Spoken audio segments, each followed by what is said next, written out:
mais nada, agradecer o convite, né, o programa de pós-graduação em História, na figura dos dois lucianos aí, que convidou para estar aqui numa mesa, numa palestra hoje à noite, né, e aproveitando a passagem, a CG fez esse gentil convite para que a gente pudesse conversar um pouco sobre o movimento docente.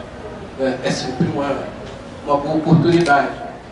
Eu participo do movimento docente na minha universidade, quer dizer, antes da minha universidade, eu entrei no Serviço Público Federal como professor ainda em 1986, a maioria de vocês nem era nascido, né? E eu comecei a dar aula no Cefet, no Rio de Janeiro, que é a Cefet até hoje, né, no Rio, no nome. E lá já participava do movimento docente.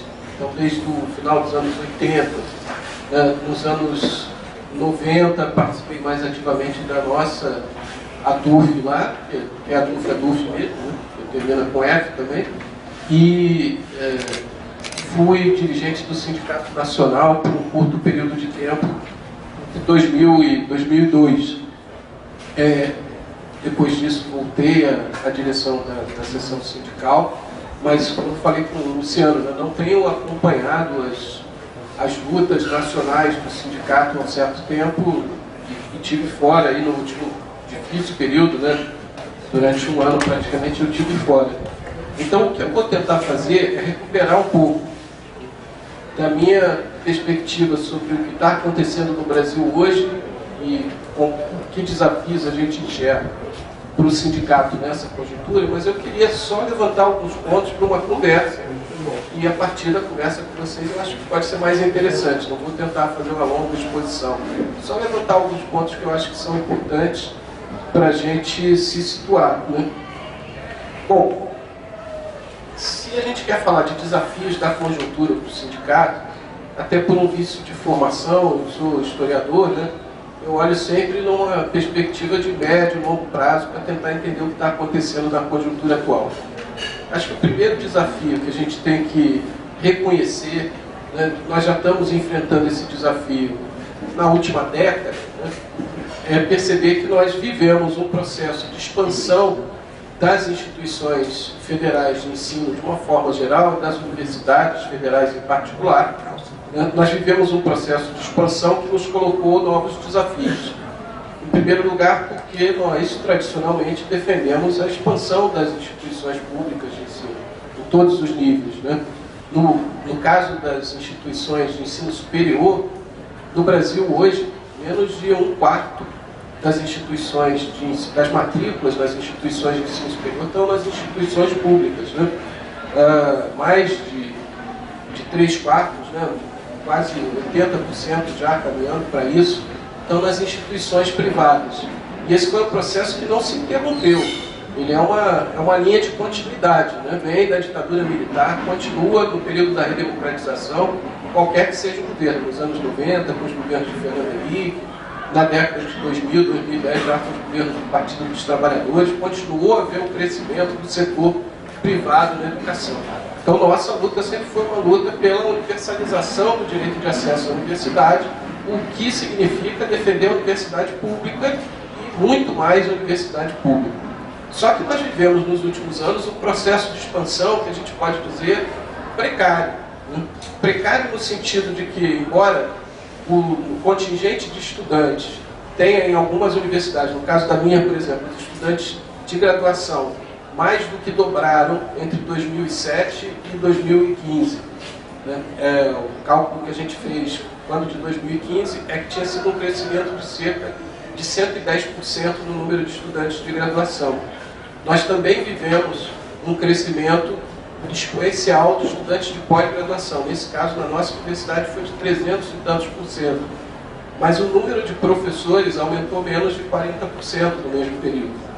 O que significa sobretrabalho para os profissionais que estão nas universidades. O mesmo vale para servidores técnico-administrativos da área educacional, o mesmo vale, né, para todos os trabalhadores em geral da universidade.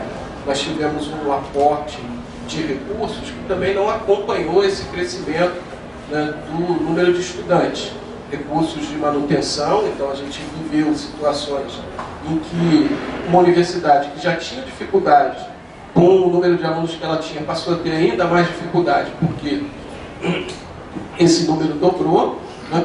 E a gente também não teve um aporte equivalente de recursos para investimento, quer dizer, para a construção de novos prédios, laboratórios, bibliotecas, salas de aula. É um processo desigual. Em alguns lugares as condições de trabalho foram menos ruins do que em outros, mas especialmente nas áreas de expansão, nas novas universidades criadas aí nos últimos tempos e nas universidades antigas que tiveram novos campi, né, uma expansão para o interior dos estados, né, quase sempre elas eram localizadas só nas capitais. O que acabou acontecendo foi que essa área de expansão sofreu, né, da falta de recursos para que os investimentos, a infraestrutura pudessem acompanhar a criação de novos cursos e a entrada de novos estudantes. Então a gente tem aí, ao mesmo tempo, né, contraditoriamente, a defesa da expansão do sistema universitário público, né, a defesa da expansão do ensino superior público como uma das nossas bandeiras centrais, e a denúncia de que essa expansão, nos últimos tempos, foi feita de uma forma precária, precarizada. Claro, tem outros elementos aí no modelo de ensino superior que se quer, através das instituições públicas, né, desenvolver no país. Há um modelo já estabelecido das instituições privadas, que é uma formação aligerada, né, para o mercado de trabalho. Não à toa, no Brasil, a maioria das instituições de ensino superior, 80% delas é privada. Mas a maioria das universidades, em torno de 55%, 60% das universidades é pública. Porque a universidade, por definição, é um lugar que não só tem ensino, mas tem pesquisa, tem extensão, tem produção e difusão de conhecimento. As instituições privadas não veem lucro na produção de conhecimento, na extensão. Elas trabalham com o ensino, que é onde elas encontram, né, o lucro, que é o seu objetivo fundamental. Nesse caso, o que a gente tem visto no Brasil é que esse padrão de funcionamento do ensino superior tem sido paulatinamente empurrado também para dentro da universidade pública, né? Novos cursos que têm um sentido muito mais de formação imediata para demandas do mercado de trabalho que daqui a 10 anos podem não existir mais, são apresentados, cursos mais ligeiros, né? Formação em ensino superior de 3 anos, cursos interdisciplinares que misturam várias áreas e no final o diploma não dá acesso a nenhuma profissão realmente existente, né? Então há outros problemas aí nessa expansão que não dizem respeito só à infraestrutura, às condições de funcionamento da universidade, dizem respeito também ao projeto educacional que está por trás disso.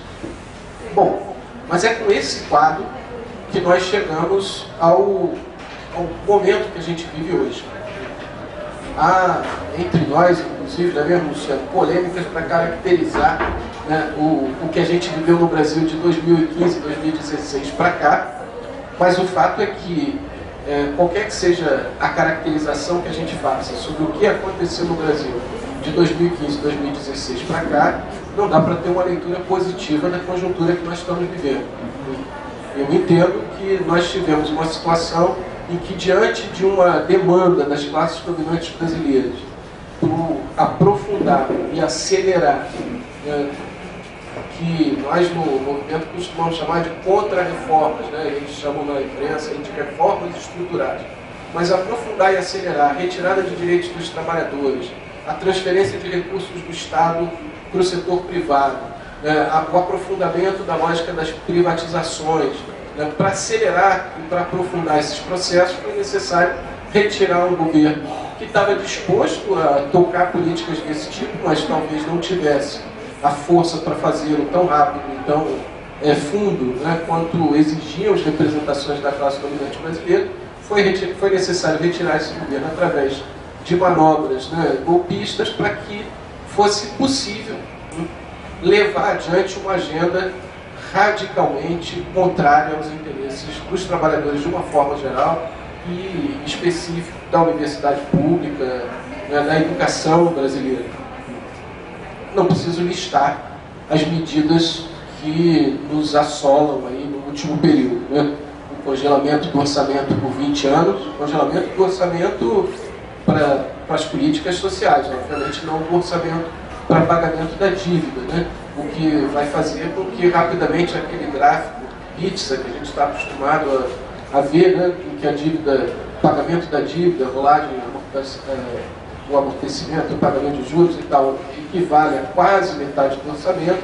Em 10 anos não temos nenhuma dúvida que ele vai ter ultrapassado a metade, né? Vai estar na casa dos 60%, 70% do orçamento da União.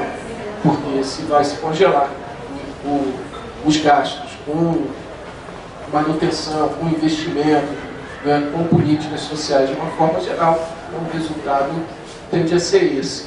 Né? Nós sofremos com isso em várias frentes, mas podemos sofrer ainda mais, né? Porque esse é o primeiro ano, 2017 foi o primeiro ano de aplicação dessa medida do congelamento orçamentário. 2018 já é um projeto de lei de orçamento que congela, dentro da lógica do congelamento, corta ainda mais recursos. Os recursos na área da ciência e tecnologia, por exemplo, que já foram muito cortados desde 2015, para o ano que vem projeta-se um corte da ordem de 40%. Então, CNPq, bolsas e tal, não tem como se manter nessa...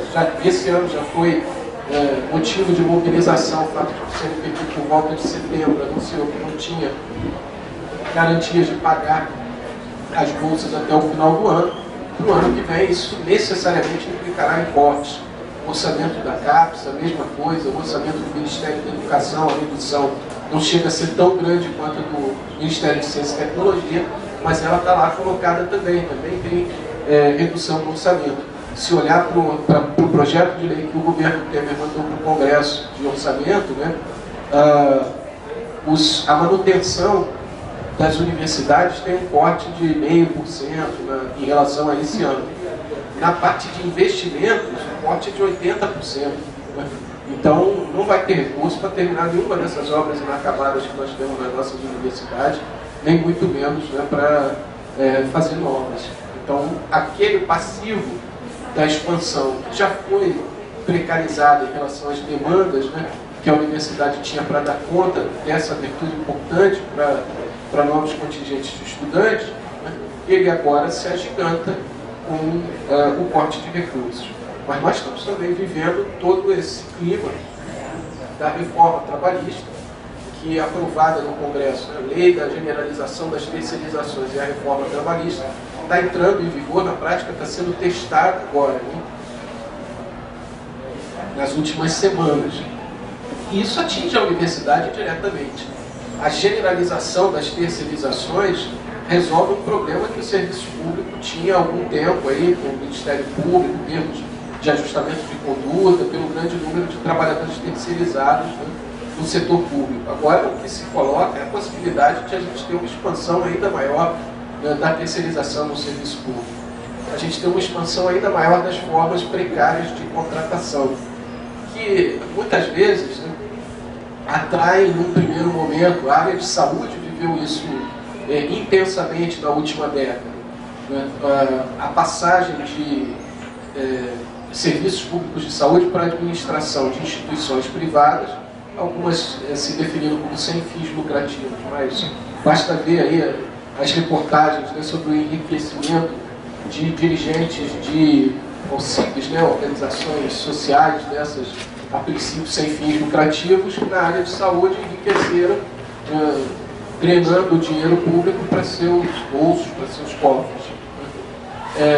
Isso na área de saúde entrou na universidade através da IBSE, né, Empresa Brasileira de Serviços Hospitalares. Os hospitais universitários, a maioria deles hoje são administrados por essa empresa, que contrata via CLT, e agora temos a reforma trabalhista facilitando contratações precárias também por esse caminho, e que administra recursos públicos, né, por uma lógica privada, que onde a IBSE já está implantada há mais tempo, a experiência tem sido tremendamente negativa.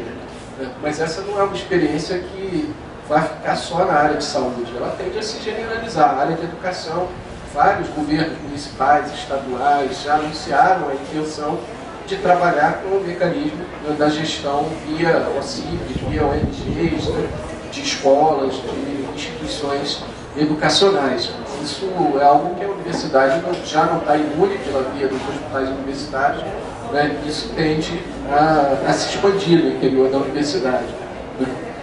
Na última semana, o governo anunciou que o seu objetivo é aprovar a reforma da Previdência ainda este ano.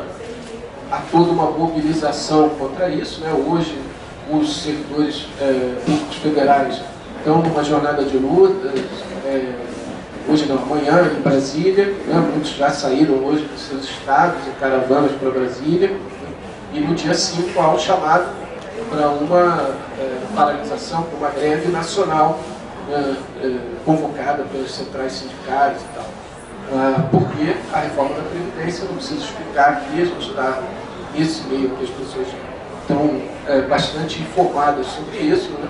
É um ataque duríssimo aos interesses do conjunto da classe trabalhadora brasileira, com a mudança, com o estabelecimento de idades mínimas para aposentadoria, que para muitos, né, são a idade do... a gente usa essa expressão feia, né, do pé na cova para aposentadoria compulsória, né, mas agora vai passar a ser literal para boa parte da população brasileira. A aposentadoria vai ser uma miragem, né, um direito que pouquíssimos irão usufruir, e quando usufruírem, vão usufruir deles. Trabalharam 40, 50 anos, porque muitos começam a trabalhar muito jovens, né, e vão se aposentar e viver da aposentadoria 1 ano, 2 anos até morrer. Esse é o destino, né, que está sendo traçado com essa reforma. Mas no serviço público federal e nas universidades, ela vai ter um caráter ainda mais destrutivo. Quem viveu as universidades na primeira rodada da reforma da Previdência, que foi feita pelo Fernando Henrique Cardoso, lembra o volume de aposentadorias, né, em massa que aconteceu, e a perda de quadros qualificados, né, professores no auge da sua produção acadêmica, professores aí no auge da sua vida profissional, que, temendo as consequências da reforma previdenciária, por razão, né, se aposentaram. Não se resguardaram com isso, porque toda a legislação que veio depois prejudicou, caçou direitos, caçou salários de profissionais aposentados também, né? Mas é algo que já está em curso nas universidades. Nós vamos ter sangria de quadros, né? Além de perda de direitos, vamos ter sangria de quadros qualificados. Já estamos vivendo isso nas universidades. E o governo anunciou que, aprovada a reforma da Previdência, o próximo passo é uma tal reforma salarial. Eu vi a manchete, foi procurar que porcaria de reforma salarial é essa. É uma proposta para o serviço público, de mudar as carreiras do serviço público para que o salário inicial do serviço público seja um salário muito mais baixo do que é hoje na proposta do governo, que em todas as carreiras o salário inicial fique em torno dos R$5.000. Não é muito para a gente, isso não atinge, né? Mas para muitas carreiras do serviço público atinge, e alargar, né, o perfil das carreiras para que a progressão funcional se dê lentamente ao longo, né, de 35, 40 anos ou mais dentro do serviço público. Ora, nós estamos ouvindo ao mesmo tempo que o corte orçamentário vai significar que o governo não necessariamente vai permitir as progressões salariais, porque elas têm impacto na folha, né? A gente está ameaçado pelos dois lados, né? Baixa o piso e impede a progressão na carreira para que as pessoas fiquem ganhando o piso ou próximo do piso durante muitos anos. É esse o desenho da tal reforma salarial que eles querem empurrar para a gente. Quem justifica a reforma salarial pega lá o tal do relatório do Banco Mundial, que diz que no serviço público no Brasil se ganha muito, comparado com a iniciativa privada. Eu estou querendo entender ainda isso, né? Como um executivo de empresa privada ganha de dividendos, ações e coisa e tal, milhões e milhões por ano, e o agente do serviço público que deveria regular, né, a ação daquelas empresas, né, tem seus salários congelados, rebaixados e tal. Mas esse relatório do Banco Mundial é divulgado na mesma época que eles estão divulgando o outro relatório do Banco Mundial, que fala do custo das universidades, né? O outro capítulo lá do relatório do Banco Mundial que fala do custo das universidades públicas. E, de novo, mesma proposta que a gente vê apresentada aí dia após dia, mensalidades nas instituições públicas de ensino, né? Especialmente no ensino superior. Essa é uma janela, uma porta que a gente tem resistido através dos movimentos organizados de professores, de servidores técnico-administrativos de educação, de estudantes, né? A gente tem resistido a ela no Brasil desde o período da ditadura. Eu lembro que no final da ditadura, na maior parte das universidades, a gente pagava para estudar. Não pagava mensalidade, mas pagava taxa de matrícula, taxa pelo diploma, taxa de prova, segunda chamada, coisas que colégios privados, as universidades cobravam muito disso. Foi uma luta naquele momento para, né, por volta aí de 88, em torno da época da Constituição, né, abolir as taxas escolares. Aí a Constituição veio e colocou lá que o ensino público era gratuito em todos os níveis, em todos os estabelecimentos. Eles já flexibilizaram isso através desses projetos de lei, também de jurisprudência, né, que acabaram liberando a cobrança nas universidades públicas por cursos de pós-graduação lá do censo, né, MBAs, etc. Nós batalhamos muito contra isso, mas no último período, no bojo dessas medidas, isso acabou passando. Mas eles querem abrir mais essa porteira. E não tenhamos dúvida, esse é um mecanismo de destruição das universidades. Não se arrecada praticamente nada em termos do orçamento da universidade com a cobrança de mensalidades. O que eles querem fazer é abrir mais um mercado potencial para o sistema financeiro através do sistema do crédito educativo, né? Isso funciona hoje com garantia do governo, através do FIES, e o que eles querem é abrir um novo mercado para isso. A experiência internacional farta em exemplos de onde que isso chega. Nos Estados Unidos, as famílias e os estudantes que passam pelas universidades, públicas ou privadas, pagando, especialmente naquelas mais caras, né, se endividam para a vida toda. São dívidas de 30, 40 anos que são praticamente impagáveis, amarram, né, as famílias e os indivíduos a um sistema de crédito aí, que é mais uma dessas arapucas, né, do sistema financeiro. E em países como a Inglaterra, que tiveram até poucas décadas atrás um ensino público majoritariamente gratuito, né, não só a introdução, como a elevação das taxas para estudar nas universidades, fez com que decaísse o número de pessoas que entram nas universidades e estabeleceu seleção, né, entre que cursos as pessoas querem cursar e quais elas não querem cursar, porque dependendo do salário que elas vão ter quando formadas, né, é impossível para elas pagarem pelos financiamentos que elas pegaram para poder arcar com as mensalidades, com as taxas universitárias. Então, na área das licenciaturas, por exemplo, já há uma avaliação na Inglaterra de que eles têm que importar trabalhadores de outros países, ou eles vão ter que ter algum outro tipo de programa, porque ninguém mais quer cursar licenciaturas, porque o salário de professor não é suficiente para pagar as dívidas. Ou tem gente que simplesmente, quando termina a universidade, migra para ir trabalhar em outro lugar, para se livrar assim, né, da dívida, né? Se torna inadimplente, mas vai viver em outro lugar porque a dívida é muito elevada. Mesmo em países em que as taxas, para comparações com instituições privadas aqui no Brasil, não parecem muito altas, né? A introdução de taxas na universidade pública diminuiu muito o número de estudantes, né? Isso acontece em Portugal, na Espanha, né?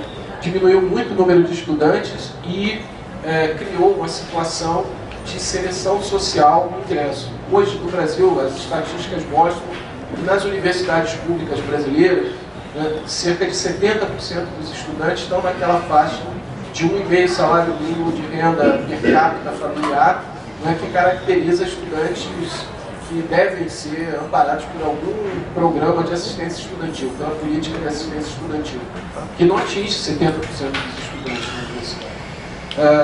Quando o discurso não, mas são só os que podem que vão pagar, quando o discurso falseia a realidade dessa forma, o que ele está querendo dizer é que nós vamos abrir a porta aqui, cobrando desse percentual muito pequeno de estudantes que, em tese, poderiam pagar, né? E depois nós vamos largando a porta, cobrando menos dos que não podem, e enfim, nós vamos chegar a uma situação em que só através do mercado financeiro nós vamos poder sustentar um curso superior no país.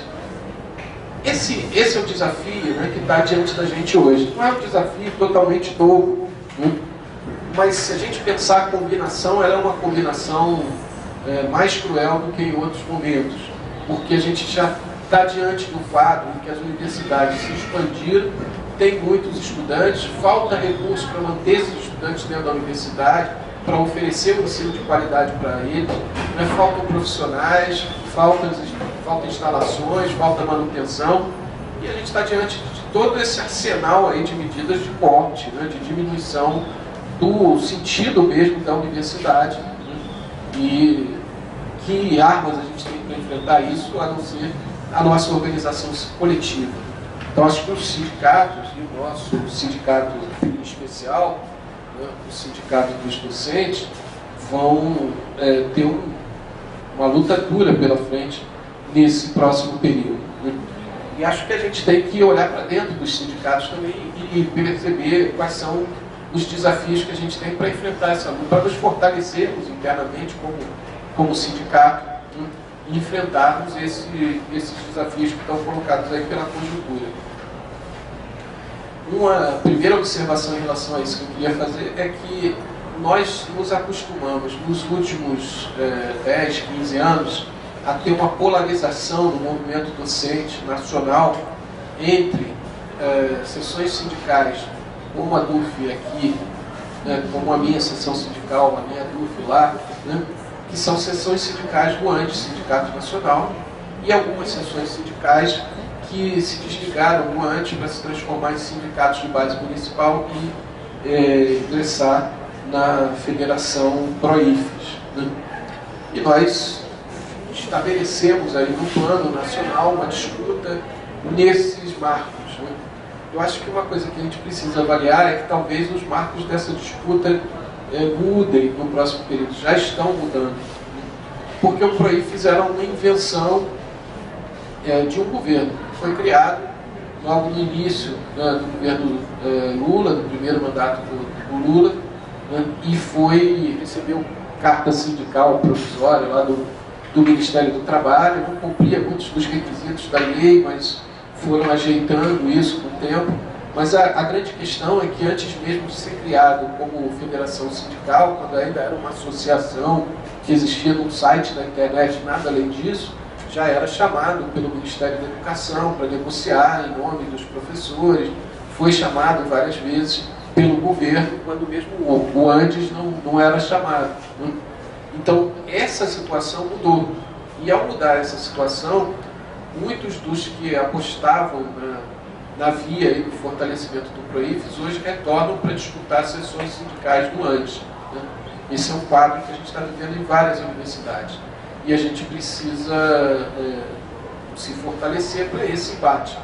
Eu estava na minha seção sindical, por exemplo, a última vez que teve uma chapa de oposição, né, aos setores que dirigem o sindicato foi em 1996, se eu não estou enganado, né? Então já tem 20 anos, e houve depois disso uma disputa entre os setores que dirigem o sindicato, com duas chapas, mas ninguém que pudesse ser colocado num espectro aí de oposição, né, à linha política que tradicionalmente, pelo menos desde o início dos anos 2000, vem sendo defendida pelo Anti-Sindicato Nacional. Agora não, agora a gente já está enfrentando a constituição de uma nova chapa de oposição que reúne setores que se identificavam com o Pro-IFES nos últimos movimentos lá de greves, por exemplo, 2012, 2015, e outros elementos ligados à administração da universidade, que sempre teve interesse em diminuir a força reivindicativa do sindicato. Então nós vamos enfrentar isso no próximo período. Mas tem lugares que já enfrentaram e tiveram perdas significativas com isso. É o caso da seção sindical da UFRJ, do FERJ, né, que já tem, agora é o segundo mandato, de uma direção sindical que não trabalhou para levar a do FERJ para o Pro-IFES, né, mas que trabalhou para descolá-la completamente do Anti-Sindicato Nacional. E agora, quando a nova diretoria tomou posse, uns 2 meses atrás, um mês atrás, mais ou menos, a manchete era a do FERJ, próxima dos professores, longe da coluna. e declararam lá, pararam de pagar a CSP com lutas. Os repasses para o ônibus ainda são feitos porque eles se organizam para disputar também o Sindicato Nacional, para disputar o ônibus. Então, esse é um quadro que a gente precisa colocar aí como desafio nosso na conjuntura. Mudou a correlação de forças no interior do movimento docente, né? E é um desafio que nos leva a pensar porque certos setores conseguem ganhar eleições. No caso da UFERJ, é a segunda eleição que eles ganham. Então, não dá para a gente simplesmente dizer, são pelegos, não são representativos, mas eles ganham eleições. Então, há um setor da base do movimento docente que se vê representado, ou porque é tão antissindical que qualquer chapa que se apresente como oposição à direção sindical vai ter o seu apoio, né?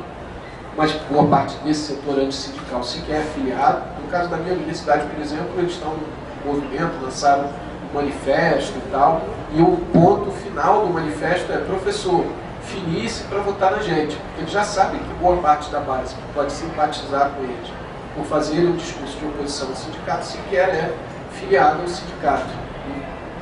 Mas há esse movimento de filiação e há setores filiados que votam nessa chave. Então, acho que é um desafio para a gente, no interior das nossas seções sindicais, retomar ou reforçar cada vez mais, onde ele já existe, né, o contato cotidiano com as bases docentes.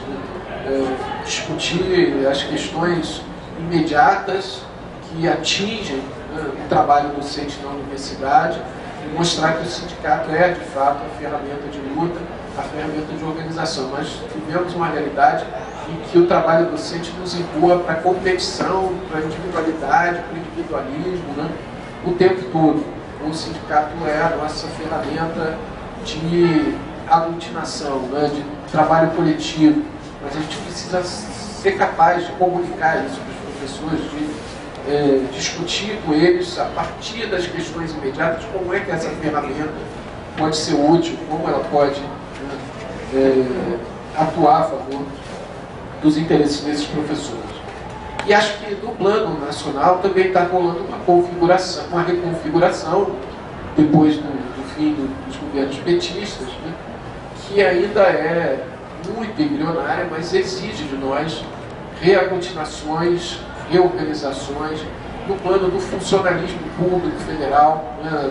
Não é possível dar respostas para desafios como a reforma da Previdência, como essa ideia de reforma salarial e tal, isoladamente, a partir da universidade. Nós precisamos reativar o movimento do funcionalismo federal, né, dos servidores públicos federais, que passou por um processo de desmonte aí ao longo dos últimos 15 anos, e tentativas de aglutinação, de reconstrução foram feitas em momentos de greves do funcionalismo, mas elas não deixaram uma vida orgânica, como nós tivemos nos anos 90 com a coordenação nacional dos servidores públicos federais, né, que a gente chamava de Kinesio, né?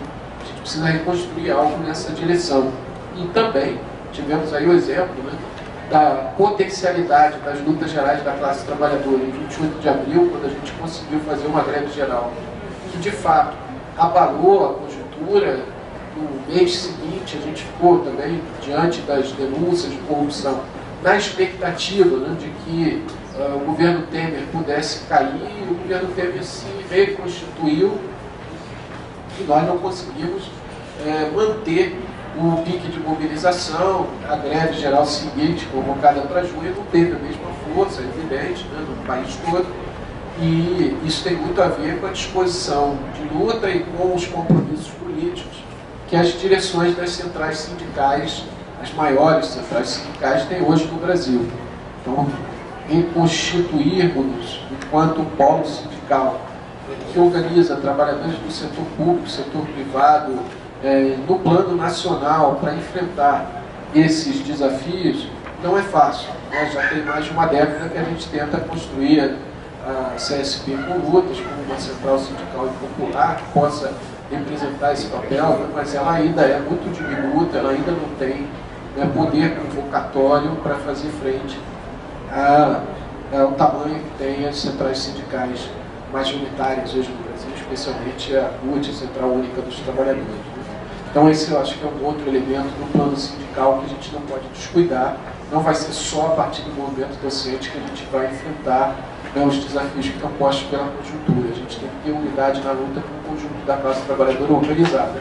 E ela já é uma parte só da classe trabalhadora, porque cada vez mais cresce, né, a informalidade, a precarização das relações de trabalho, né, muitos setores da classe trabalhadora sequer têm a possibilidade de chegar e se filiar ao sindicato, porque estão com um nível tal de precarização das relações de trabalho que os sindicatos pouco têm a dizer para eles. Né? Mas, pelo menos, entre esse setor organizado, a gente precisa reconstruir os laços para ter uma atuação nacional que possa fazer frente ao grau de retrocesso que a gente está vivendo. Bom,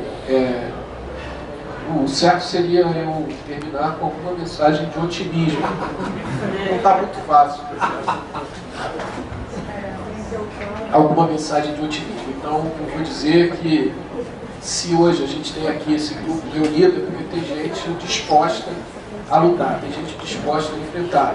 Né? E isso é o primeiro passo para a gente reverter, né, o quadro em que a gente vive. Vamos mobilizar essas forças e transformar, né, esses que estão aqui hoje em multidões, porque é disso que a gente precisa para enfrentar os desafios que estão colocados para nós na conjuntura. Obrigado pela atenção de vocês, estou à disposição para transformar isso numa conversa e ver se a gente por aí avançar mais. Obrigado.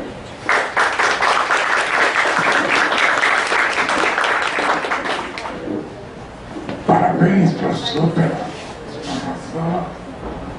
Estão abertas as questões. Vamos combinar 3 minutos na primeira inscrição, 2 na segunda. Alguma objeção?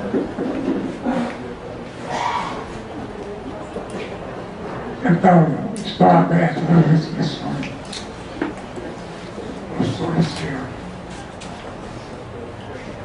Bom dia. A questão que eu coloco para você é a seguinte, Maderó. Historicamente, a gente tem tido divisões, digamos assim, no nosso próprio campo, né? E nos últimos anos, nas últimas décadas, né? Um pouco mais que isso se acentuou. Mas de 2 ou 3 anos para cá, a gente tem uma outra questão que tem dificultado muito a nossa mobilização, a nossa luta, que é o avanço dessas forças tipicamente de direita, de extrema direita, fascistizando. Isso historicamente sempre existiu, só que mudou a natureza, ou melhor dizendo, a dimensão do avanço dessas forças conservadoras na sociedade, né, incluindo aí, impactando de alguma maneira os movimentos sociais, principalmente de 2013 para cá, e na universidade. Então eu queria uma reflexão tua, como a gente como não é proceder, mas qual a tua leitura, né, desse novo elemento que se coloca, inclusive, dentro da universidade, e com algum impacto forças de direita, né, reacionárias, fascistas, para a tua reflexão.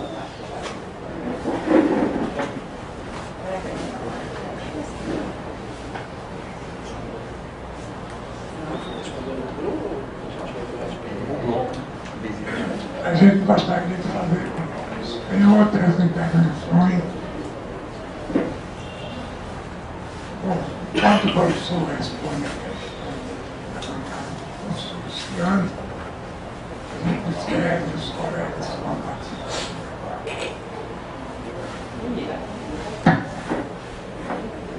Bom, Luciano, essa é uma questão que está colocada para a gente nacionalmente hoje, né? Aparecem na imprensa como casos isolados, mas são articulados, planejados nacionalmente, né? Vocês me contavam aqui do episódio da exibição do filme sobre o astrólogo Olavo de Carvalho, né? E isso aconteceu em várias universidades já. São grupos, muitas vezes, de fora da universidade, mas que trazem consigo setores de estudantes, né, e tal, que participam desses eventos e normalmente geram choque, porque porque é para isso que eles são criados, né? Para criar, né, um clima de confronto no interior da universidade. Foram muitos episódios com esse filme aqui na Federal de Pernambuco, na Federal da Bahia, né?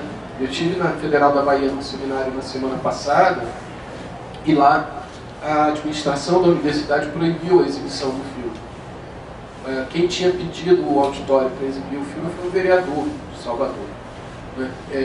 E o grupo que foi exibir o filme, apesar da proibição, tentou exibir o filme do lado externo, na parede da biblioteca do campus de Londrina.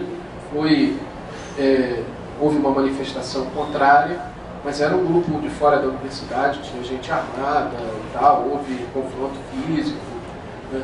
E nesse mesmo período tem acontecido sistemáticas ameaças, especialmente a um grupo de pesquisa do Instituto de Ciências Humanas, lá, um grupo de pesquisa sobre temáticas de gênero, e a coordenadora do grupo sofreu ameaça de violência mais diversa, ameaça de morte, ameaça de estupro, nas redes sociais e tal. Há um clima de opressão generalizado, né? E esses setores fazem isso articuladamente. A resposta na Universidade Federal da Bahia foi muito interessante. Imediatamente se organizou um ato, né, 2, 3 dias depois do ocorrido, convocados por grupos de pesquisa do mesmo instituto, né? Então um ato que teve origem na articulação acadêmica dos professores, né, em solidariedade, em desagravo e pela democratização, pela democracia, pelas conquistas democráticas da universidade. Então um ato antifascista organizado a partir de grupos de pesquisa, mas que contou com a participação dos sindicatos, a representação do movimento estudantil, de professores, estudantes, né, militantes ou não, né, reuniram lá aproximadamente umas 150 pessoas e já puxaram, né, um ato maior da reitoria, uma mesa de debates e tal. Quer dizer, a universidade está respondendo coletivamente a isso. Mas nem sempre é fácil fazer isso, né, porque há uma ilusão, às vezes, de que é melhor ficar calado, porque esses setores querem projeção, eles querem provocar situações para gerar notícia, gerar fato, mas quanto mais a gente se cala, mais eles avançam para dentro da universidade. E uma das coisas que a gente discutiu nesse ato é que tem um limite para a liberdade de expressão, de manifestação no interior da universidade. Né? Não se abre espaço para quem é contrário à liberdade de manifestação geral, né? Reivindica para si, mas quer usar os instrumentos que tiverem em sua mão para calar generalizadamente qualquer outra força social, qualquer outra força política, intelectual que exista dentro da universidade. Então isso se dá articuladamente através dessas ações na universidade, né, como as do filme lá do astrólogo, mas isso se dá também institucionalmente, através das câmaras de vereadores, através do Ministério Público, através de assembleias legislativas, né, via projetos do tipo Escola Sem Partido. No caso de Niterói, por exemplo, o projeto de Escola Sem Partido é apresentado por um vereador que há 3 anos atrás era assessor do candidato à presidência Jair Bolsonaro em Brasília. Esse vereador, eu estava contando aqui para o pessoal, na época, né, assessor do Bolsonaro, foi deslocado para Niterói durante a greve de 2015 da universidade, organizou um grupo que, em torno de uma página na internet que existe em vários lugares, por isso é planejado, é articulado, né? Lá chamava-se O Felipe, né? Organizou um grupo contrário à greve, ganhou audiência estudantil principalmente, mas também entre os setores de trabalhadores docentes e técnico-administrativos dentro da universidade, né? Ganhou audiência, através dessa audiência na luta contra o movimento docente, contra a greve, contra os setores técnico-administrativos em sua greve, contra os setores do movimento estudantil que faziam greve, né? Ele conseguiu uma plataforma, se lançou candidato a vereador, foi eleito vereador em Niterói, nem era de Niterói, foi eleito vereador em Niterói e hoje ele está no projeto de Escola Sem Partido lá, e de outros projetos, né, de retrocesso, mas são projetos, no caso aqui de Escola Sem Partido, um projeto voltado para dentro da universidade. na Universidade Federal do Rio de Janeiro, o reitor e uma estudante foram citados pelo Ministério Público, que criou um processo, levou a juízo, né, o reitor e o estudante por organizarem um ato de defesa da democracia em 2015. Então, um ato de defesa da democracia organizado pela universidade foi motivo do Ministério Público acusar a reitoria de fazer propaganda política, né, através da universidade. Então foi essa situação que o reitor Roberto Leite teve que enfrentar lá no UFRJ. Isso aconteceu também com o Colégio Pedro II, por conta de uma faixa na porta da unidade, se não me engano, da unidade Humanidade do Pedro II, que era uma faixa do sindicato de trabalhadores do Pedro II, que estava escrito Fora Temer. Essa faixa levou o Ministério Público a acionar o diretor-geral, né, do Colégio Pedro II, quer dizer, tem uma ação institucional que vem de cima também, para tentar constranger a liberdade de cátedra, a autonomia das instituições de ensino e, né, qualquer tipo de reação democrática que possa existir nessas instituições ao avanço conservador, retrógrado dessas forças aí, com seus métodos, né, fascistas ou próximos a isso. Então é um desafio que a gente tem pela frente, né? E esse desafio passa tanto pelo convencimento, pelo debate aberto, pela explicação para as novas gerações do que é o fascismo, de quais são as armadilhas desse discurso, né?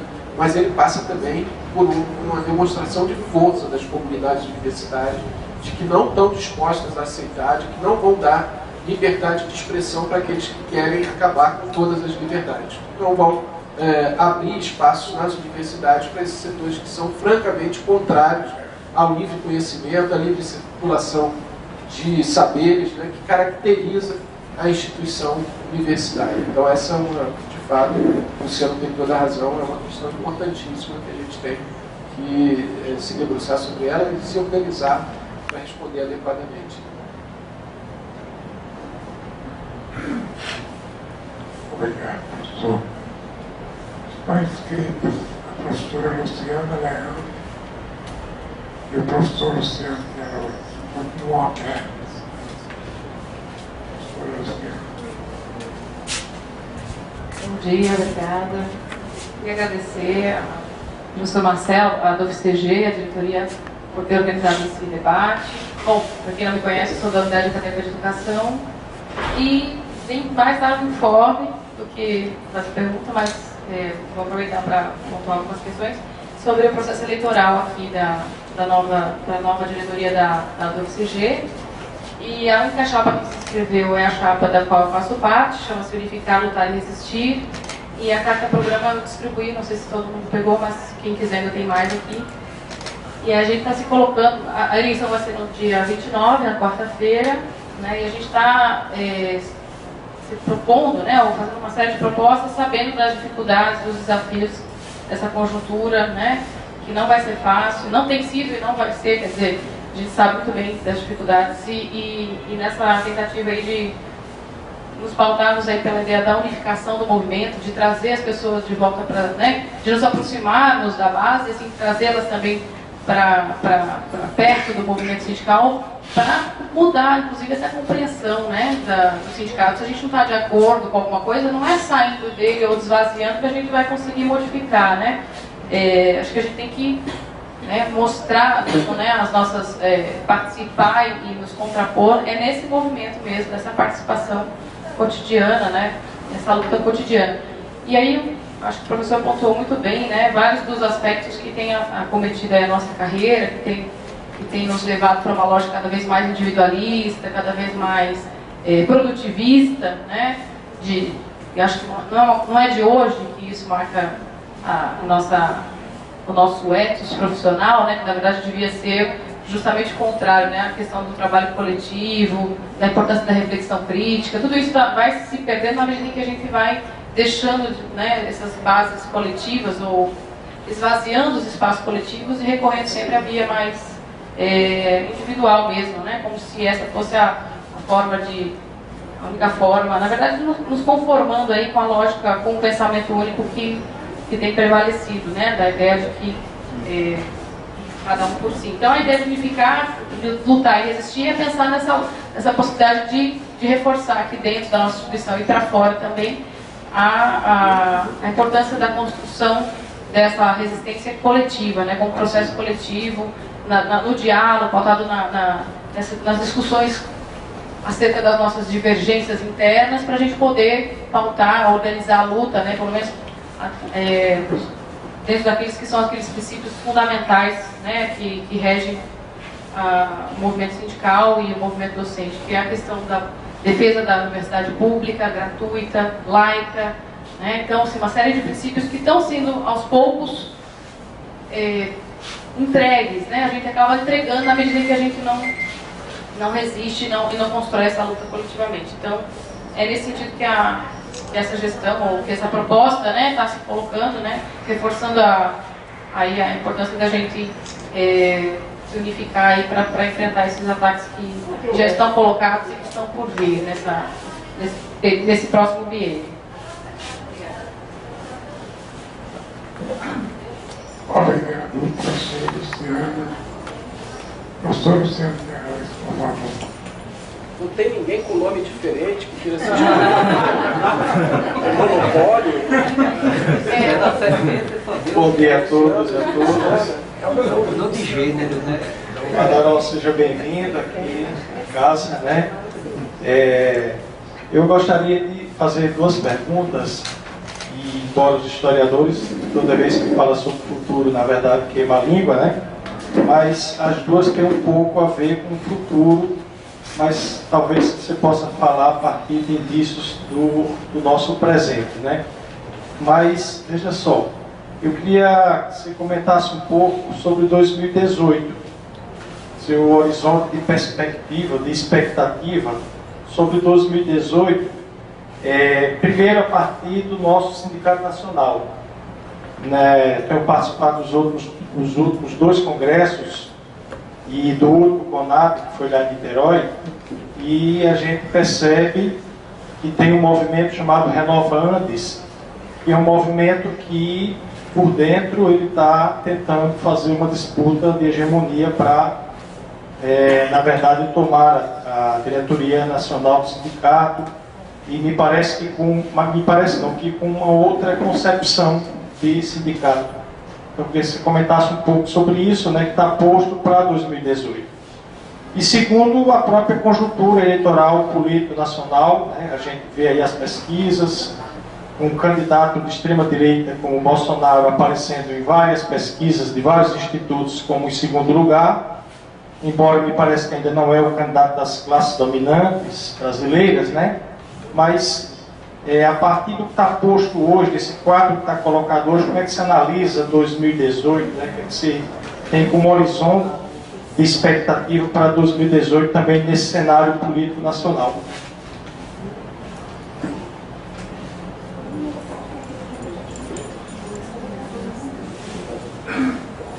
Alguém que não seja Luciano. Baixa a censura. Tomara que o Luciano não apareça. Por favor. Eu vou abrir isso aí. O princípio. Professor, por favor. Para a professora Luciana, o que eu tenho a dizer é que tem todo o meu apoio à chapa, né, da qual ela participa para esse processo eleitoral, e tenho certeza de que é uma representação à altura dos desafios que estão colocados, né? E para o Luciano, bom, eu realmente não me atrevo a fazer mais do que levantar hipóteses, possibilidades, cenários, né, sobre o que está colocado para a gente em 2018. A gente precisa dessas hipóteses, desses cenários, para se organizar e enfrentar, né, o que está diante de nós. Mas, em relação ao antes, como eu disse, eu acho que há uma reconfiguração no campo das forças que apoiavam os governos do Partido dos Trabalhadores, e que elas vão tender a retornar com maior força para a disputa interna do antes, o que antes era, digamos, aliviado pela coisa de montar o PROIFES, de ter o PROIFES, né? E aí o Proifes não precisava ser representativo, embora ele fosse dirigente de vários sindicatos de base importantes, numerosos, né, em termos de base, como na UFMG, na Federal da Bahia, né, e outros sindicatos que a gente pode dizer grandes, né? O Proifes bastava nacionalmente como uma referência para disputar, né, a consciência dos professores no interior de universidades dirigidas por seções sindicais do antes. Então, uma coisa que a gente estava acostumado a ver, né? Não tinham força para montar chapa e disputar as seções sindicais, mas pelas redes sociais, pelas listas de e-mails, passavam os informes do Proifes, contrapunham, né? Não, o Andes é muito radical, olha aqui, o Proifes é que resolve os nossos problemas. Não, o Proifes é que assina acordos com o governo, o Andes não quer assinar acordos nenhum com o governo e tal. Isso foi o que a gente viveu na última década, mais ou menos, né? Acho que agora muda, esses setores vão se reorganizar para disputar cada seção sindical onde eles tiverem chance de fazer isso, e o Sindicato Nacional. O Sindicato Nacional tem uma barreira, digamos, organizativa para isso. Tem que estar realmente organizado no país todo. Não é fácil montar uma chapa para disputar um ano de Sindicato Nacional.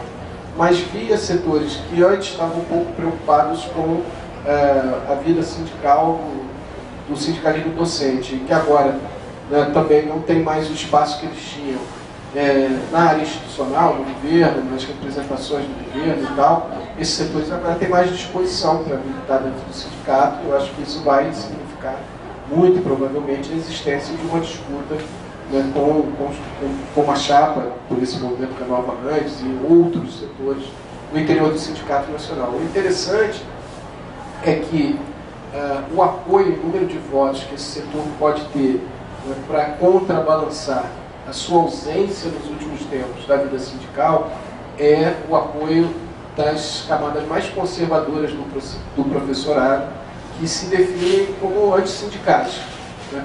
Esse é o apoio que eles têm que buscar. Mas essas camadas mais conservadoras são aquelas que dizem que qualquer um que vai para a rua, que protesta e tal, é petista, vai para Cuba, não sei o quê. Então, eles vão ter que viver essa contradição. São setores muito ligados ao Partido dos Trabalhadores, ao PCdoB e tal, que hoje reorganizam-se dentro da universidade para disputar o movimento docente. Eles têm base de votos que concordam com as ideias dele, mas para ganhar o movimento docente eles vão ter que avançar nas bases mais conservadoras. E essas, a princípio, entendem que a gente é petista, lulista, porque está no sindicato. Imagina aqueles que efetivamente são.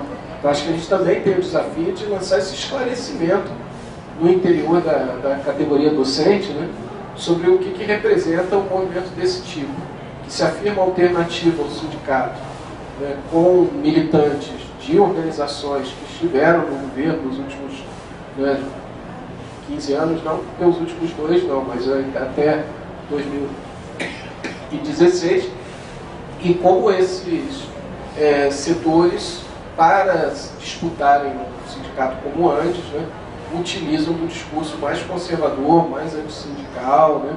Que tipo de contradição é essa? E acho que a gente precisa galvanizar forças em torno da defesa de um projeto, que é um projeto não só de sindicato, é um projeto de universidade, que caracterizou a luta docente, né, desde o período final da ditadura militar no Brasil. Então, é um desafio realmente grande. Mas eu vejo um cenário muito da forma como você falou. Vai ter hoje uma disputa no Sindicato Nacional diferente da que existia um tempo atrás. Já o cenário eleitoral de 2018 é muito mais difícil aí de traçar cenários e ter prognósticos, né? Como tem sido a evolução da conjuntura brasileira. Vou dar alguns exemplos, né? No final de 2015, até pelo menos novembro, dezembro de 2015, a avaliação da maior parte dos setores da esquerda brasileira era de que o governo Dilma estava sendo questionado por manifestações conservadoras. Ele tentava atender a agenda das classes dominantes, a pauta das classes dominantes, e provavelmente ia se manter enfraquecido, fustigado na presidência da República. Em dezembro, janeiro, fevereiro de 2016 mudou tudo, né? E o governo se vê cercado porque as grandes organizações do grande empresariado brasileiro, na área industrial, na área do capital bancário, na área do comércio, no agronegócio, todas elas se manifestaram a favor do impeachment da presidente Dilma, e a partir daí foi decretada a morte do governo. Qual era a manobra necessária para fazer isso? O Cunha resolveu lá no Congresso, né? Mas houve uma virada das representações da classe dominante, que antes fustigavam, mas tinham uma pauta, e depois atacaram para derrubar o governo e colocar no seu lugar representações mais diretas e mais dispostas a fazer mais rápido, mais fundo, como eu disse, aquela pauta. Da mesma forma, um ano e pouco depois disso, no início desse ano, diante do crescimento das mobilizações, diante da greve geral de 28 de abril, as denúncias de corrupção sendo encampadas até pela Rede Globo de televisão contra o governo Temer. A nossa expectativa é que o governo Temer não devia durar muito. E agora você olha e fala, bom, acho que vai até a eleição, pelo menos, né? Bom, eu tenho um colega que é historiador, chama-se Demian Mello, e o Demian dizia no início de 2015 que a Dilma ia cair. O Demian, ele é um pessimista por natureza, mas ele acertou ali. E ele acha que em 2018 o Bolsonaro se elege. Eu falo, não, Demian, não, chega, não, menos. Eu tento achar argumentos para dizer que ele está errado. O Bolsonaro é uma representação dessa mobilização de forças conservadoras que as classes dominantes fizeram para derrubar o governo Dilma, para avançar com a pauta das contra-reformas, para atacar os direitos dos trabalhadores. Então mobilizou todos os preconceitos, todas as velhas visões estereotipadas sobre uma série de assuntos que vão da agenda propriamente política, até essa agenda moral, até agenda religiosa, familiar e tal. E agora ele cresceu, não porque ele fosse um candidato, não porque ele fosse um nome das classes dominantes, mas porque ele é capaz de galvanizar essas forças aí, né, que foram postas para essa caixa de Pandora que se abriu aí no processo recente, né? Mas acho que até agora que a classe dominante tem um projeto. O projeto é levar adiante o mais rápido possível, o mais fundo possível, esses ataques, né? Essa transferência de fundo público para o capital privado. Eu falei um pouco disso, mas o processo de privatizações avança num ritmo muito acelerado, né? Nós estamos aqui no Nordeste, e a venda da Eletrobras significa a perda completa de controle sobre os principais mananciais de água do Nordeste. O Rio São Francisco, que é todo cortado por hidrelétricas da Eletrobras, vai passar por controle, provavelmente, dos donos da cervejaria, da Ambev, né? É um conluio que já está denunciado aí e tal, vai passar para a mão do Lento, e esse é uma perda estratégica, né? Não é só uma questão, é a questão de vida ou morte para comunidades ribeirinhas.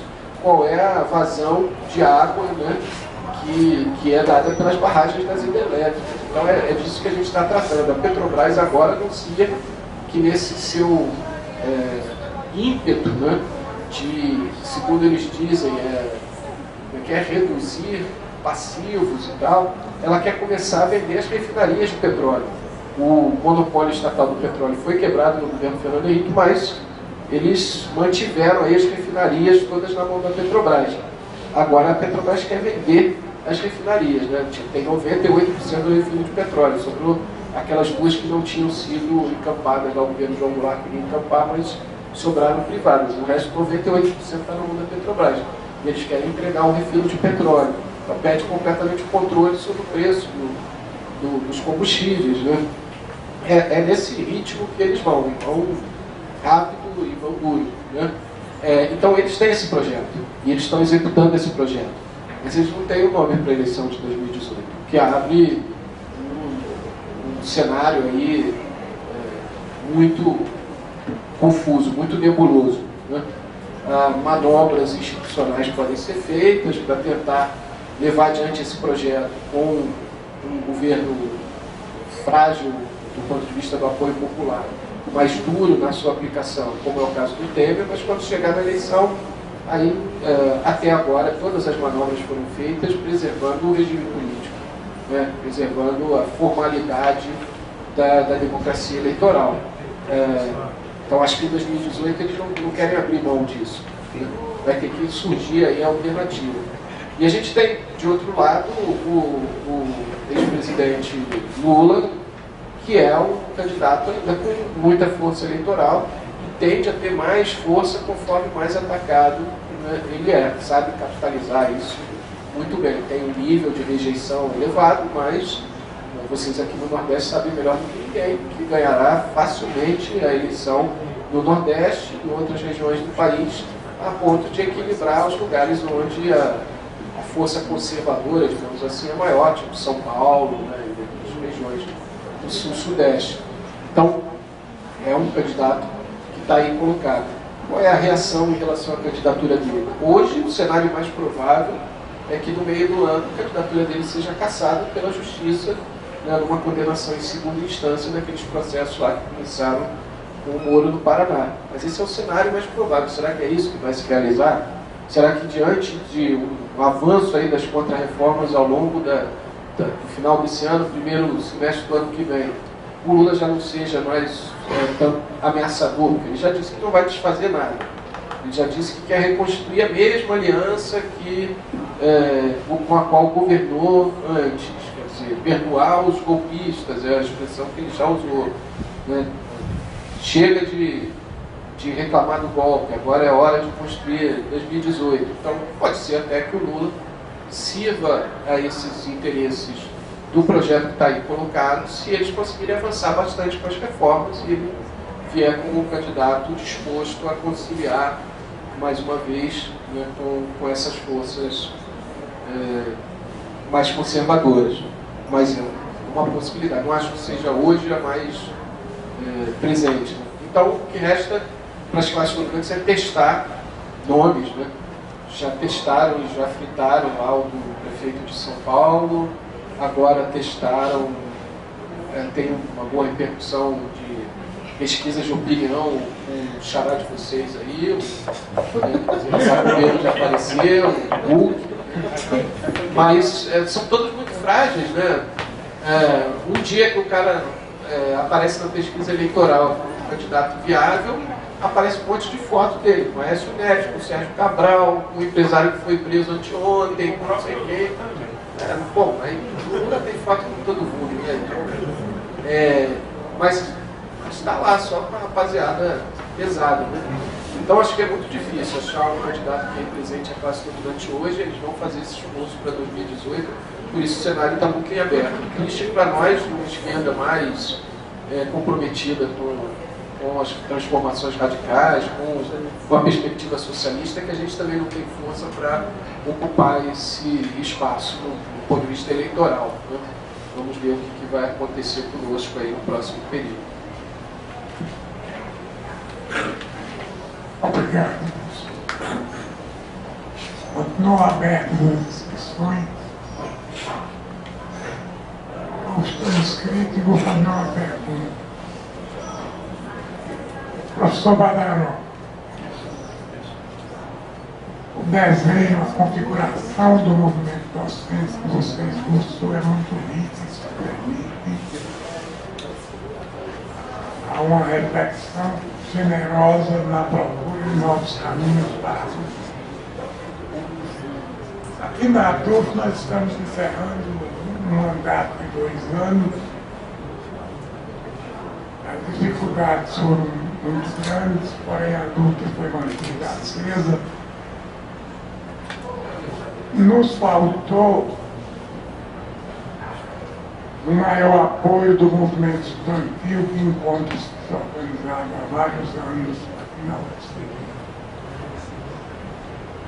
Em outras jornadas contamos com a parceria rica e generosa do Sindicato dos Técnicos Administrativos. No início da gestão, o liminar cassou a carta sindical dos sindicatos dos trabalhadores técnicos administrativos. E houve uma reação da Fazula teve que ser cumprido e a gente ficou sem receber aquele apoio, como eu disse, generoso de outras jornadas, dos trabalhadores técnicos. Feito esse preâmbulo, eu pergunto se você tem elementos para comentar na escala nacional e na escala da turma fluminense, a interação do movimento docente com o movimento dos técnicos, com o movimento estudantil.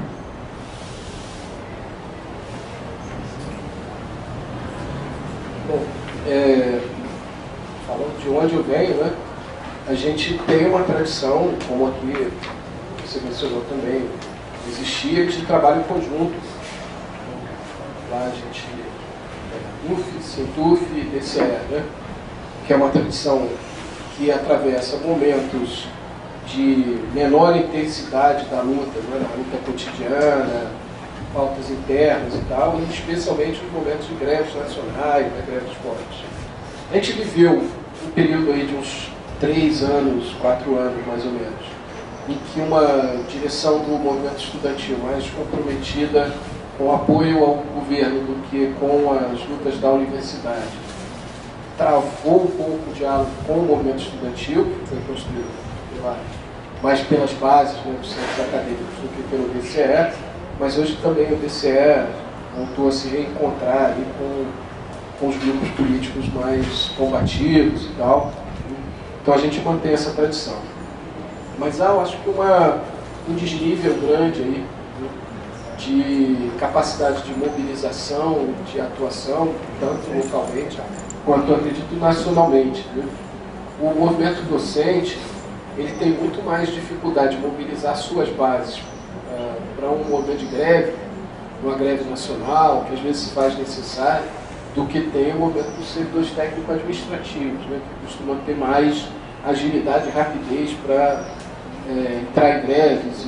Bom, isso tem um custo para a gente, porque às vezes é muito difícil coordenar as lutas, dadas os diferentes ritmos, né, desses movimentos. Agora a gente está vivendo uma greve nacional dos servidores técnico-administrativos da educação, nas instituições de ensino superior, via FASUBRA, e o movimento docente está muito longe de discutir uma alternativa de greve no período próximo, né? Então acho que essa é uma dificuldade que a gente tem que saber mediar para que isso não gere desconforto, né? Ou a expectativa de que vai sempre existir greves unificadas. Em relação ao movimento estudantil, o quadro hoje é distinto do que a gente tinha há 15, 20 anos atrás, né? O movimento estudantil sempre foi o celeiro da militância mais combativa no interior da universidade, meio que empurrava, puxava o movimento docente, o movimento dos técnico-administrativos para posições, né, de enfrentamento com os dilemas da conjuntura. Se isso não acontecia em todas as universidades, mas isso acontecia em boa parte delas. Não pela via da União Nacional dos Estudantes, que há muito tempo tem tido um papel mais conciliador, mas pela via do movimento estudantil de base e tal. Hoje eu acho que a gente vive no movimento estudantil uma disputa pelos aparatos de DCEs, centros acadêmicos e tal, entre forças de esquerda, mas enfraquecido, diria, o movimento estudantil, primeiro por essa forte presença nos anos de governos petistas, né, de uma disputa entre apoio ou oposição ao governo. Dividiu muito o movimento estudantil, mas hoje também pelo avanço dessa onda conservadora no interior da universidade, que tem tido, né, eco, às vezes até a extrema-direita tem eco em setores estudantis. O DCE está desativado. Então, acho que hoje a gente tem em relação ao movimento estudantil, né, uma dificuldade maior. Mesmo onde o DCE é atuante, muitas vezes ele não tem a mesma facilidade que tinha 15, 20 anos atrás de mobilizar suas bases, de se ver como representação realmente do conjunto dos estudantes, né? A defesa da universidade pública, que sempre unificou o movimento estudantil já não é mais, né, simplesmente uma palavra de ordem que não seja evocada para as ruas, para as lutas, né? Acho que a gente passa, desse ponto de vista, aí um momento novo e difícil nessa articulação, mas ela continua sendo fundamental.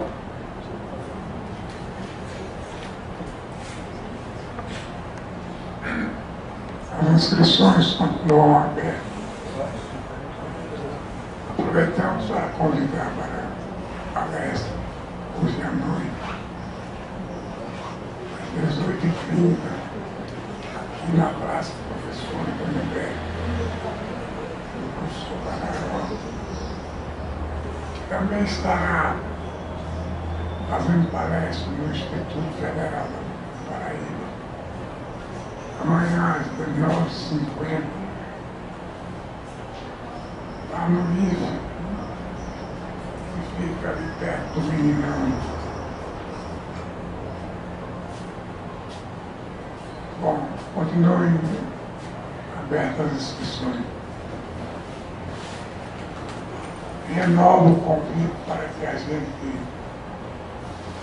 no próximo dia 6, consiga reunir um contingente de professores para pressionar a reitoria a conceder a audiência dos CGs,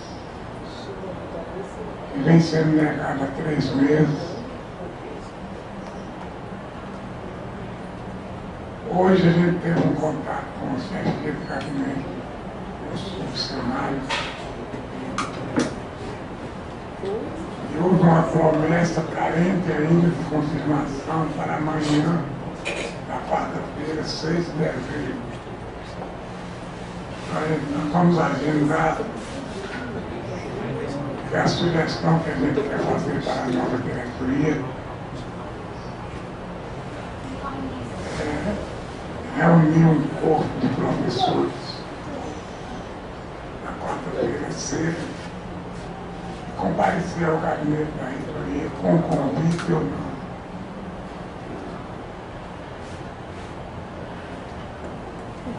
Professora Ângela, por favor. Mudar o nome, né? Já mexeu, agora mudou. Bom dia a todos. Eu finalmente resolvi me levantar e uma série de questões e interrogações que eu faço dia a dia.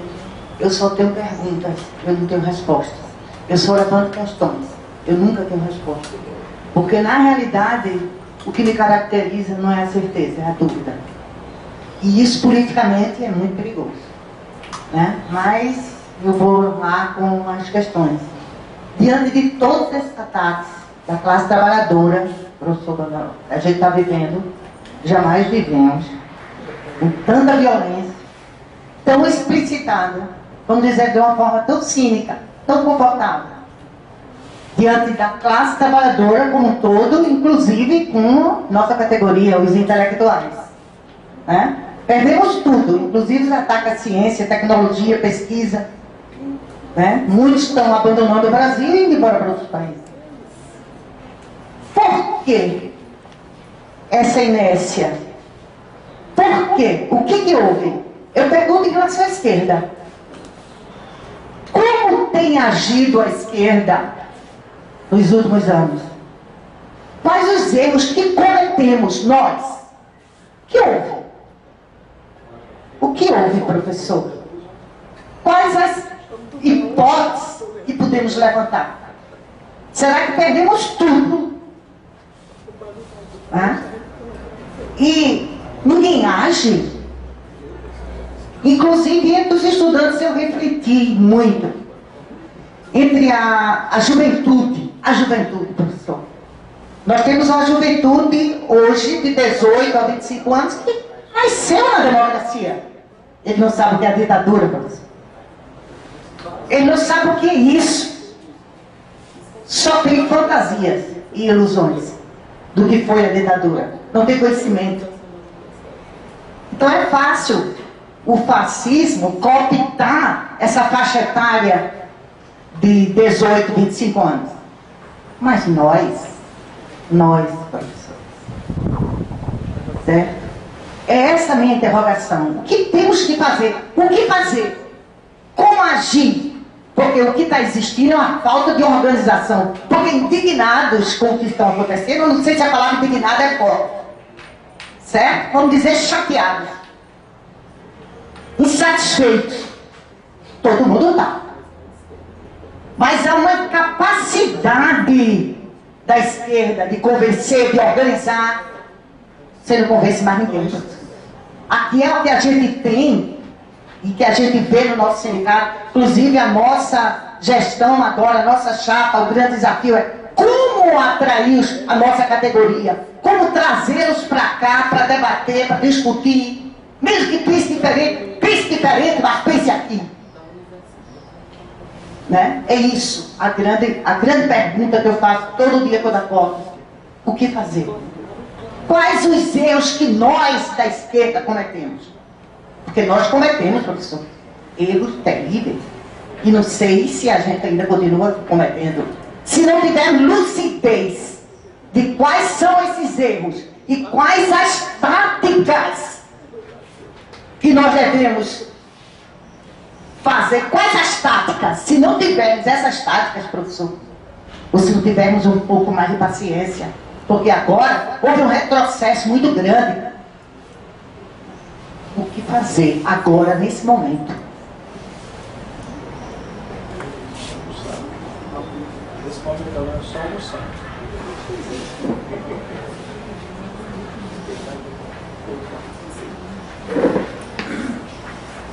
Alguma outra questão para ser junto com essa? Acho que essa que a gente fez já dá para. Essa é a última antes do almoço. Essa já dá, né? Manda até adentrar o Então, almoço, né? eu também não tenho respostas para tudo. Viu? Em relação à apatia e mobilização, a visão que a gente tem é que diante do grau de radicalidade dos ataques que a gente vem sofrendo, a sensação é sempre de inércia, né? De falta de resposta. Você usou a expressão inércia. Eu acho que tem razão nisso. Mas se a gente olhar por outro ângulo, de 2013 para 2016, os dados de 2014 e 2015 não foram disponibilizados, mas segundo o DIEESE é uma curva ascendente. A gente viveu o maior número de greves da história recente do país. Muitas greves. Ultrapassando aí a marca das 2.000 greves por ano. Só que essas greves são muitas vezes fragmentadas em lutas de pequenos grupos, categorias profissionais isoladas. Às vezes foram greves, né, contra as direções sindicais, que não queriam fazer greves. E a gente tem uma enorme dificuldade de unificação do movimento da classe trabalhadora organizada. Em 28 de abril, na greve geral, houve um exemplo do peso que pode ter, né, um chamado à luta através das organizações da classe, com toda a disposição realmente para construir a greve. Foi um momento em que, do ponto de vista quantitativo, né, foi a maior paralisação da história do país. É difícil comparar em termos relativos, percentual da força de trabalho que parou na greve geral de 1989, provavelmente é maior do que o que parou no início desse ano. Mas, em termos quantitativos, é um número de trabalhadores parados, né, ao mesmo tempo na história do país. E o que a gente viu foi que não apenas o governo balançou com essa greve geral, como a liderança as lideranças das maiores centrais sindicais também tremeram diante do próprio poder que elas têm de convocação, de mobilização, se há empenho pela máquina sindical que ainda tem, né, pelos canais de comunicação que esses sindicatos têm, pela estrutura que eles dispõem. Né? E a saída de muitas delas foi simplesmente uma saída de tentar conservar a estrutura. Ou seja, vamos negociar com o governo Temer alguma compensação pelo fim do imposto sindical, da contribuição sindical compulsória que a reforma trabalhista gerou. Né? E ali acabou a mobilização. Outros setores, a CUT em especial, houve um chamado para evitar uma confrontação maior com o governo, o chamado que Lula tem feito aí publicamente e tal, porque o momento era de preparar as eleições de 2018. O momento era de defender a candidatura do campo chamado Democrático Popular, a candidatura de Lula. Então, nesse plano, a impressão que eu tenho, mas é isso, também são impressões e tal, é que um setor que a gente não pode deixar de chamar de esquerda, porque eles assim se autodefinem, né, da esquerda organizada, que atua nos movimentos sociais, no movimento sindical e tal, né, abdicou do papel de organizar a classe contra, né, os interesses do empresariado, do capital e coisa e tal, em nome da defesa dos espaços institucionais, tanto no meio sindical quanto no meio político, institucional, através das eleições. E ao sacrificar a defesa dos interesses da classe em nome da ocupação desses espaços institucionais, esse setor freia lutas no momento em que elas podem acontecer de forma mais generalizada. Acho que a greve geral de 28 de abril mostrou isso. Em relação à juventude, é uma disputa muito dura que está se travando hoje. Porque se nós olharmos para as lutas que têm sido feitas nesse país, 2015 e 2016, as mais belas lutas foram as ocupações de escolas por parte do movimento estudantil não organizado nos canais tradicionais, né, uniões municipais de estudantes e coisas assim, mas que ocupou escolas em defesa da escola pública e em defesa de uma pauta que é a contraposição da pauta conservadora, né? Uma pauta contra as opressões, essa era a pauta forte das ocupações de escolas, né?